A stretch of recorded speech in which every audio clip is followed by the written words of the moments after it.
Olá pessoal, sejam bem-vindos à nossa aula 22 do módulo 2.0 de funções do nosso curso de cálculo numérico. Bom, agora então pessoal, a gente vai comentar ou vai descrever como é que a gente obtém, a partir de tudo que a gente construiu do método ponto fixo, o método de Newton. Tá? Se você não viu a aula anterior, eu acho que vale a pena dar uma passada na aula anterior, vai aparecer um card aqui. E eu vou fazer um resumo, em todo caso, se você não quiser ver a aula anterior, tá pessoal? O que a gente viu até agora na aula anterior e a anterior da anterior? A gente viu o seguinte: quais são as condições que impactam na convergência do método de ponto fixo? Primeira condição é garantir que o módulo da derivada da função de iteração φ' de x é menor que igual que m e este valor é estritamente menor que 1 para todo x pertencente ao intervalo centrado na raiz. Tá? Quanto menor for o módulo da derivada da função de iteração na raiz, né, no valor no xi, mais rápida será a convergência do método. Então aqui eu já tenho algumas condições para eu escolher a função de iteração. Tá? O método de ponto fixo, pessoal, que a gente vai derivar seguindo essas condições, vai ser um método de Newton. Tá? Então o método de Newton vai colocar essa questão de escolher a função de iteração tal que φ' de xi seja igual a zero. Então vamos fazer isso, olha. Vamos fazer a obtenção do método de Newton aplicando essas condições. Tá?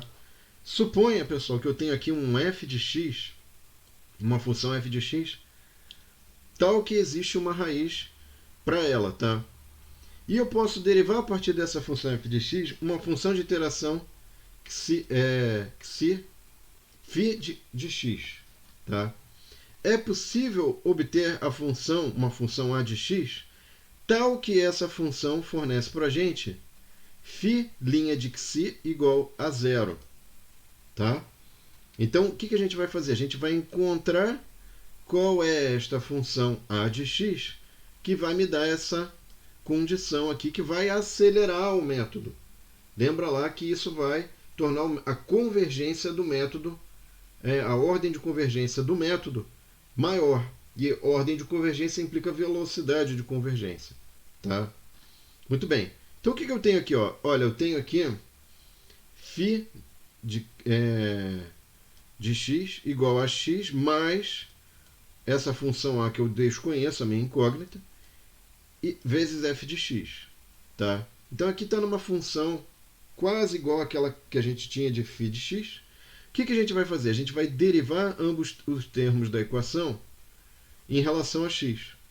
Então aqui vai dar φ' de x, aqui vai dar derivada de x em relação a x dá 1, derivada desse produto eu aplico a regra do produto. Então vai dar derivada de a vezes f de x mais a de x vezes a derivada de f de x, f' de x. Bom, agora, pessoal, eu vou aplicar, não é para qualquer, isso aqui está para qualquer x, eu vou aplicar agora para xi, tá? E ao aplicar para xi, pessoal, eu vou substituir o valor de x ali para xi, mas em xi eu tenho algumas condições que eu posso utilizar. Por exemplo, φ' de xi é igual a zero em xi, né? E o valor de f em xi, que é uma raiz xi de f, vai dar zero também. Então o que eu vou poder fazer? Eu vou poder cortar esse termo e vou cortar esse termo também, derivando essa outra equação aqui. Ó. 0 igual a 1 mais a xi vezes f' de xi. Tá? Disso aqui, pessoal, eu consigo isolar o a de xi. O a de xi nosso vai ser 1 menos dividido por f' de xi. Tá? E colocando isso para qualquer x, eu vou ter ax igual a 1 menos f' de x. Tá? Na prática, isso significa o seguinte, pessoal. É claro que eu não vou... isso aqui eu estou tirando essa condição do que passando para qualquer x, né? É claro que isso daí não serve, não vou achar a raiz logo no primeiro passo, mas eu vou obter uma boa aproximação. Se eu pegar esse a de x e substituir na equação inicial, pessoal, eu vou obter essa equação aqui, que ela é dada como? Veja que no lugar do a de x, pessoal, né? Eu tinha um a de x aqui, ó. No lugar do a de x eu coloquei um menos e coloquei dividido por f' de x, tá? Que é a derivada de f no ponto x. Tá? Esta será a nossa função de iteração para o método de Newton. E é possível provar, embora eu não vou fazer isso aqui, que ele tem ordem de convergência quadrática ao invés de linear. Tá? Então ele é mais rápido do que o método de ponto fixo escolhido sem esse critério. Para a gente fazer a interpretação geométrica deste método, vou mostrar para vocês aqui como é que ele pode ser visto do ponto de vista geométrico. Tá?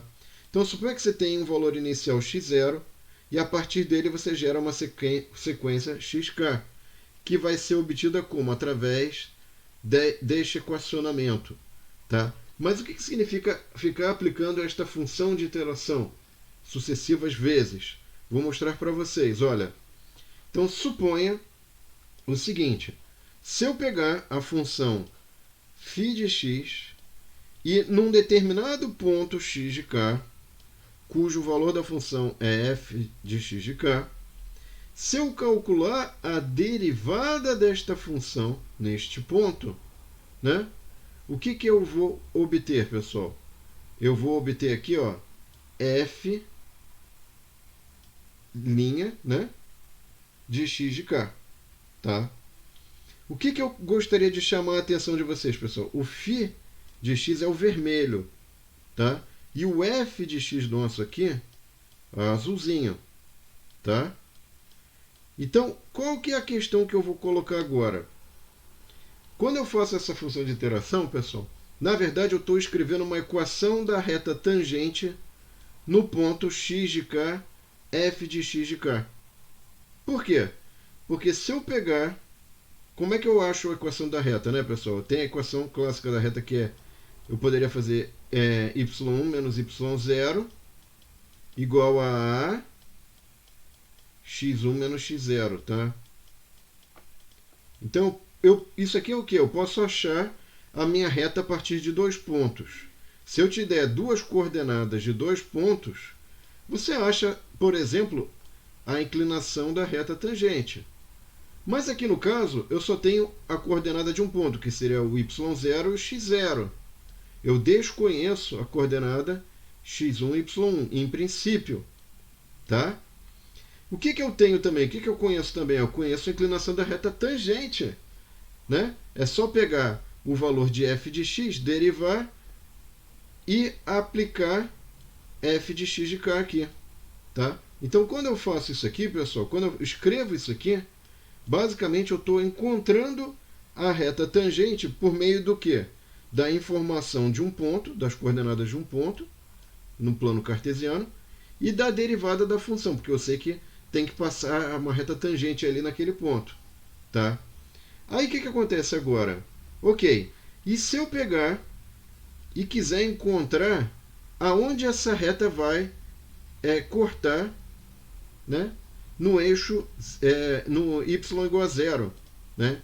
Então, para que valor de x dessa reta, que está nessa reta, eu vou ter f de x de k mais 1 igual a zero. Tá? O que significa em termos geométricos isso, pessoal? Eu peguei e falei o seguinte, olha, essa função azul aqui, que é a função f de x, é muito complicada de achar o zero. Eu não consigo achar o zero. Mas eu consigo pegar uma função φ de x, que é, na verdade, a reta tangente a f de x num determinado ponto que eu dou. Eu dei um ponto ali e achei a reta tangente nesse ponto. E para essa reta tangente, eu consigo achar o zero. É um problema fácil achar o zero. Então, esta aproximação da função original através de uma reta eu posso achar a raiz dela. Eu posso achar para qual valor de x eu tenho f associado a esse x igual a zero. Tá? Então o que eu fiz aqui? Eu escrevi a equação da reta tangente. Tá legal? E para essa equação da reta tangente, eu fiz que ela tem que ser igual a zero. Ou seja, eu quero achar qual é o valor de x, que eu não sei qual que é. O valor de y vai dar zero.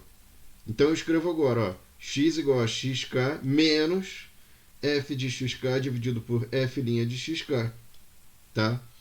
Se eu quiser, pessoal, só para dizer que eu faço isso como uma sucessão, onde este valor será obtido depois de este ser fornecido, eu ponho aqui xk mais 1. Tá? Então a ideia geométrica do método de Newton, pessoal, é assim. Eu não sei como achar ou como resolver o problema original. O que eu faço? Aproximo por uma reta e acho a raiz ou o valor de x para o qual esta reta o valor da função é zero. Achei a raiz? Ótimo, então aqui já tem um novo ponto, que é melhor do que o outro. Ele está mais próximo do φ de x. E adivinha qual que é o próximo passo? Jogar esse ponto aqui, né, na função, calcular a reta tangente e para a nova reta tangente achar um valor ainda mais próximo da raiz que c. Tá? Bom, pessoal, com essa ideia geométrica, com isso esclarecido, com explicado a origem do método de Newton, agora a gente vai botar a mão na massa. Vocês vão ver que a gente vai aproveitar muita coisa das aulas anteriores e na aula 23 a gente vai detalhar toda essa confusão que a gente falou de método, teorema, fórmula, tudo vai ser resumido ali e vocês vão ver como vai ficar bonito o nosso programa. Espero que vocês tenham gostado, pessoal. Veja que na aula 23 a gente vai convergir tudo que a gente viu até agora para um programa em Python. Então, espero vocês lá. Não esqueçam de curtir e compartilhar. Obrigado e até a aula 23, pessoal. Tchau!